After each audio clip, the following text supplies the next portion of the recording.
Mayroon akong tip sa inyo guys. Paano ba natin mapalaki ang gipi ng ating mga palay? Gaya ng nakikita nyo sa aking palayan ngayon. Una ay magkaroon po kayo ng proper distancing, lalong-lalo na sa akin ay gumagamit po ako ng SRI technology. Almost 10 inches yung kanyang distance. Then, susunod, after 10 days ay magbigay po kayo ng konting fertilizer. Gaya na sa akin, yung half hectare ko ay nasa less than 20 kilos lang ang bitsin-bitsin. 10 kilo ng ammonium, 4 na kilo ng nitrabor, at saka 2 kilo ng zinc sulfate. Yun lang ang ginamit ko dito. Then iwasan nyo po guys ang magpapatubig habang bata pa yung inyong mga palayan.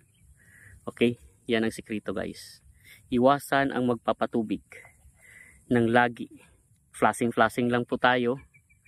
Then after mga 3 to 5 days, tanggal na naman ang tubig para magbigay tayo ng chance na ang ating mga palay ay gigipi ng marami. Pero ang sikreto guys, siyempre at the age of mga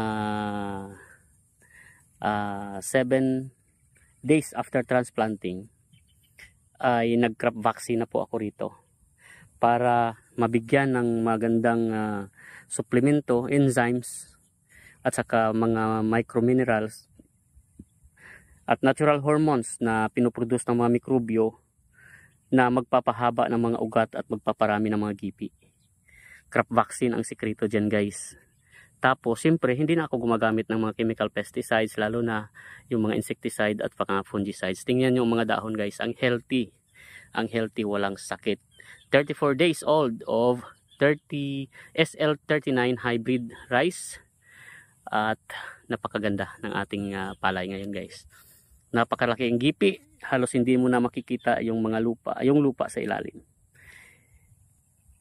Kaya yan guys ang isa sa mga tips na aking i-share sa inyo ngayong umaga, at naway makatulong po ito at magkaroon ng pagbabago sa inyong pananaw sa pagsasaka. Okay? Pinapawisan ako.